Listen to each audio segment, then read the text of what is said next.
What is the prescription for long-term wealth? Does it require luck? Does it require high intelligence? Or is it possible for a common man to become wealthy?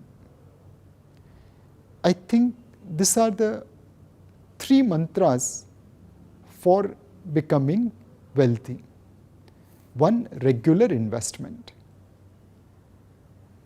हम अपनी physical health के लिए doctor के पास जाते हैं, expert के पास जाते हैं. डॉक्टर हमें मेडिसिन प्रिस्क्राइब करता है. नॉर्मली 3 दिन की मेडिसिन देगा और कहेगा सुबह लेना, दोपहर को लेना, रात को लेना. अब ऐसा एक भी माइका लाल नहीं निकलता जो ये 3 दिन की सारी मेडिसिन एक झटके में ले ले ताकि जल्दी से ठीक हो जाए. हम में से कई लोग को ऐसी बीमारियां हैं जिसके लिए हर रोज़ मेडिसिन लेनी पड़ती हैं. किसी को ब्लड प्रेशर है, किसी को कोलेस्ट्रॉल है, किसी को डायबिटीज़ है. ये सारी बीमारी के लिए आपको रेगुलर मेडिसिन लेनी पड़ती है, प्रतिदिन मेडिसिन लेनी पड़ती है. आपने कभी ऐसा किया है कि सारे साल की मेडिसिन एक साथ ले ले ताकि जल्दी ठीक हो जाए? वहाँ पे हम डॉक्टर की सलाह के अनुसार अपनी फिजिकल हेल्थ के लिए रेगुलरली मेडिसिन लेते हैं. आपको अपनी फाइनेंशियल हेल्थ के लिए बिल्कुल यही करना है. रेगुलर इन्वेस्टमेंट करते रहिए, छोटी छोटी किस्तों में ही सही, बट रेगुलर इन्वेस्टमेंट करते रहिए. इसे म्यूचुअल फंड की परिभाषा में हम लोग सिस्टमेटिक इन्वेस्टमेंट प्लान कहते हैं. एंड SIP के भी अलग अलग तरीके हैं. एक सिंपल SIP है कि हर महीने कुछ पैसा हम मार्केट में लगा दें, म्यूचुअल फंड में लगा दें. उस SIP के अलग तरीके हैं, ग्रोइंग SIP, टारगेट SIP और स्मार्ट SIP.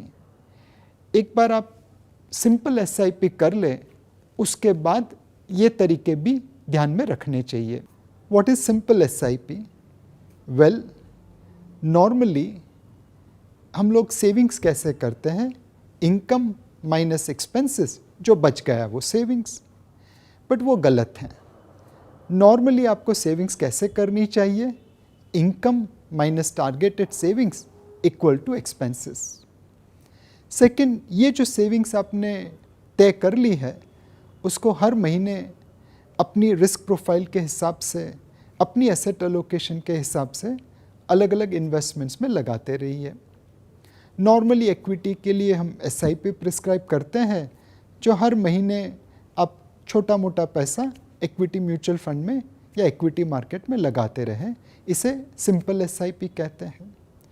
जो स्मार्ट SIP है उसमें हम ये कोशिश करते हैं कि जब मार्केट सस्ती हो तो कुछ ज़्यादा पैसा लगा दें और मार्केट जब महंगी हो तो कुछ कम पैसा लगा दें. बट पहले सिंपल SIP करना ज़रूरी है, उसके बाद ही आप स्मार्ट SIP पे आ सकते हैं. ग्रोइंग SIP क्या है? वेल, जैसे जैसे आपकी उम्र बढ़ेगी वैसे वैसे आपकी इनकम भी बढ़ेगी. एंड जैसे जैसे इनकम बढ़ेगी वैसे वैसे आपकी सेविंग्स भी बढ़नी चाहिए. तो अगर आपने 25 साल की उम्र में अगर 5,000 की SIP से चालू किया है तो 27, 28, 30 साल की उम्र में उसे 10,000 की करना ज़रूरी है. सो ये ग्रोइंग SIP है. SIP के जरिए, रेगुलर इन्वेस्टमेंट के जरिए वेल्थ बन सकती है. गुजराती में एक कहावत है, टीपे टीपे सरोवर भराई, बूंद बूंद से हौज बनता है. सेम वे SIP के स्मॉल बट रेगुलर इन्वेस्टमेंट से आपकी वेल्थ बनती है. अब अगर आप अपनी फिज़िकल हेल्थ के लिए देखिए तो हम लोग एक एसेट एलोकेशन करते हैं. अपने नॉर्मल के खाने में कुछ सलाद होता है, कुछ दाल रोटी चावल सब्जी होती है और कुछ डेजर्ट होता है. हमारे गुजराती में कई लोग डेजर्ट को ही मेन खाना बना लेते हैं, बट उनकी बात नहीं करते हैं.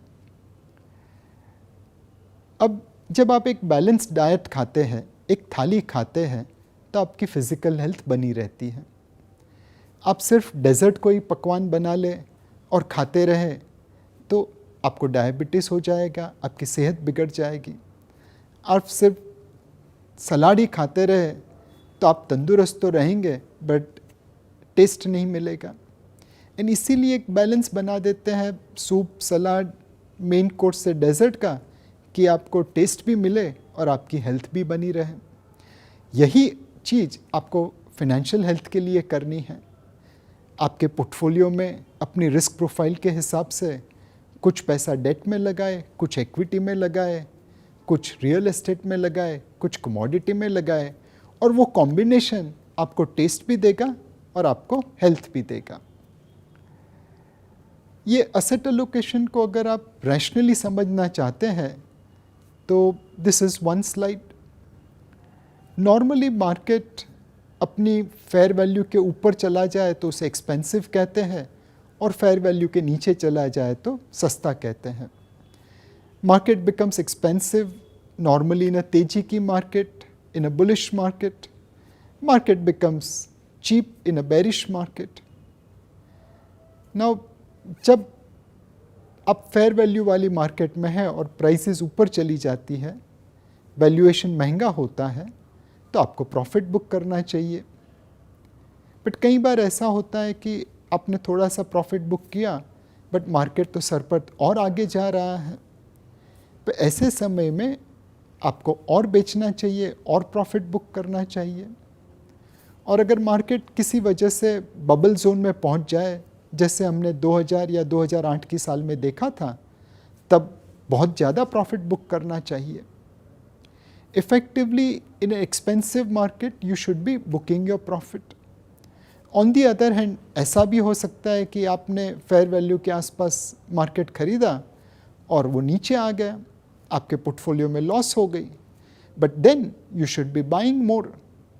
And it is also possible that even after buying more, prices can go further down, then you have to buy even more. And it is also possible that आपने बहुत खरीद लिया, उसके बाद भी कभी 9/11 जैसी इवेंट हो गई तो मार्केट और नीचे गिरेगा, बहुत सस्ता हो जाएगा। This is the time to buy even more. So you have to buy when market is cheap, you have to book profit when market is expensive. And the best way to do that is through asset allocation. The discipline of asset allocation on a regular frequency will help you book profit when markets are expensive and will help you buy into the market when markets are cheaper. The third thing which is required apart from regular investment and asset allocation is long-term investment. If you look at mango tree, it takes about 12 years to get good mango. Now mango tree वो तो भगवान की then है। कभी मंदिर में जाके किसी ने ये कंप्लेन की भगवान से कि आप मैंगो के लिए 12 साल क्यों तड़पाते हो, इतना अच्छा फ्रूट है, फल का राजा है, 1 साल में ही दे दीजिए ना। वहाँ पे तो कोई भगवान से कंप्लेन नहीं करता, जबकि भगवान के हाथ में तो पॉसिबल है कि शायद वो मैंगो को 1 दिन में भी बना दे। तो फिर आप इक्विटी फंड मैनेजर से कैसे उम्मीद कर सकते हैं कि वो इंस्टेंट रिटर्न दे दे, इंस्टेंट ग्रेटिफिकेशन कर दे। इनफैक्ट स्टॉक मार्केट में हमने यही देखा है कि जब आप लॉन्ग टर्म के लिए निवेश करते हैं, आपकी प्रोबेबिलिटीज़ पैसा बनाने की बहुत ज़्यादा बढ़ जाती हैं। मैं सेंसेक्स के बारे में ये बात कहना चाहता हूँ। इसने तकरीबन जनवरी 1991 से जुलाई 2018 तक 14.38% रिटर्न दिया है। इस समय काल में there were 21 days where Sensex has hit 6, that means it has delivered more than 6% return in a single day. There were also 90 days when Sensex has hit a 4, that means it has delivered between 4% to 6% return. Now if you had invested in the Sensex for all this period from Jan 91 to July 2018, but missed 58 days when Sensex hit 4 and 6, your entire return for this more than 6,600 days would have become 0. It is important to put time in the market rather than trying to time the market. कई बार लोग कहते हैं कि नीलेश भाई वो 58 days ही बता दीजिए, वही समय पे स्टॉक मार्केट में निवेश करेंगे। अब मैं उनको कहता हूँ कि अगर मुझे वो मालूम है कौन से 58 डेज में निवेश करके पैसा बनता तो मैं नौकरी क्यों करता। मुझे वो नहीं मालूम है, इसलिए तो मुझे नौकरी करनी पड़ रही है। मुझे सिर्फ ये मालूम है कि अगर आप पूरे 6,674 दिन निवेश करेंगे तो आपका 14.38% रिटर्न बन जाएगा। मुझे ये नहीं मालूम है कौन से दिन सेंसेक्स छक्का मारने वाला है, कौन से दिन सेंसेक्स चौका मारने वाला है। Time in the market is more important than timing the market. Mutual fund investments are subject to market risks. Read all scheme-related documents carefully.